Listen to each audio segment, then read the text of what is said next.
ఇంత అర్ధరాత్రి ఎక్కడికి వెళ్తాననే కదా మీ డౌట్. ఎయిర్పోర్ట్కి వెళ్తున్నాను అనమాట.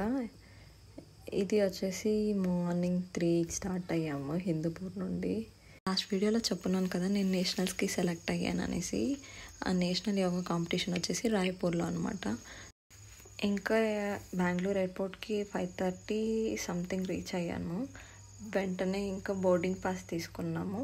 బోర్డింగ్ పాస్ ఫిజికల్గా తీసుకోకపోయినా పర్లేదు, డిజి యాత్రలో మనము లాగిన్ అయితే అక్కడ మన డీటెయిల్స్ అన్నీ వచ్చేస్తుంది. సో మనం బోర్డింగ్ పాస్ తీసుకోవాల్సిన అవసరం ఏం లేదు.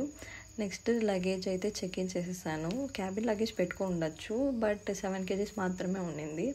అందుకనేసి నేను లగేజ్ చెక్ ఇన్ చేసేసాను. సెక్యూరిటీ చెక్ తర్వాతనే లగేజ్ చెక్ ఇన్ ఉంటుంది. ఇదన్నమాట వ్యూ. ఎయిర్పోర్ట్ అయితే చాలా బాగుంది. ఇంకా నెక్స్ట్ వచ్చేసి నా గేట్ నెంబర్ ఇచ్చుంటారు బోర్డింగ్ పాస్లో. ఆ గేట్ నెంబర్ చూసుకోవాలా ఫస్ట్ మనం ఎక్కడ బోర్డ్ అవ్వాలనేసి. నా ఫ్లైట్ డిపార్చర్కి అయితే చాలా టైం ఉండింది. ఇంకా అందుకనేసి ఎయిర్పోర్ట్ని కొంచెం అలా ఏమేమి ఉందనేసి చూస్తూ ఉన్నాను అనమాట. ఇంకా నా బోర్డింగ్ టైం వచ్చేసింది. సో డిపార్చర్ టైం కంటే హాఫ్ అన్ అవర్ ముందే అక్కడ అనౌన్స్ చేస్తారనమాట. మనము అక్కడ ముందుగానే వెళ్ళి ఉండాలి. బోర్డింగ్ గేట్ దగ్గర రీచ్ అవ్వగానే వాళ్ళు మన బోర్డింగ్ పాస్ని స్కాన్ చేస్తారనమాట.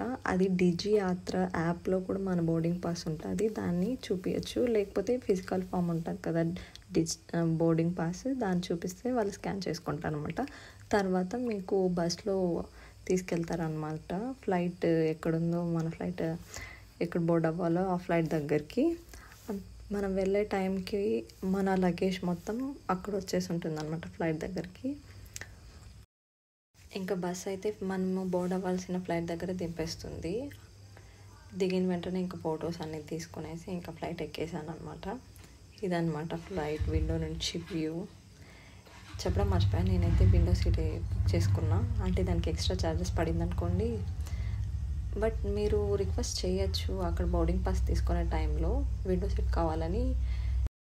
వ్యూ అయితే చాలా బాగుంది అనమాట. బెంగళూరు సూపర్గా ఉండింది ఆ మేఘాల మధ్యలో.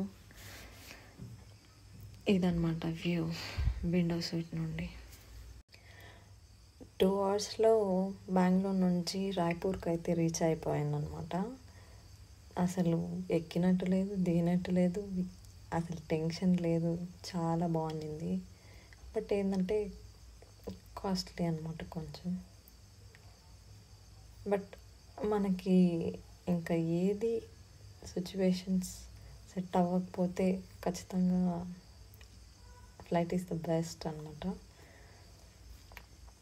ఇంకేముంది, చూడంగానే రాయ్పూర్ వచ్చేసింది. ఇంకా దిగేసి లగేజ్ అయితే కలెక్ట్ చేసుకోవడానికి వెళ్ళిపోయినాను అనమాట. బెంగళూరు ఎయిర్పోర్ట్ లాగా చాలా పెద్దగా అయితే ఏం లేదు ఇక్కడ, చాలా చిన్నదే రాయ్పూర్ ఎయిర్పోర్ట్. బట్ బాగానే ఉన్నింది. ఇది నా ఫ్లైట్ జర్నీ అనమాట. మీకు ఏమైనా డౌట్స్ ఉంటే కమెంట్ సెక్షన్లో కమెంట్ చేయండి.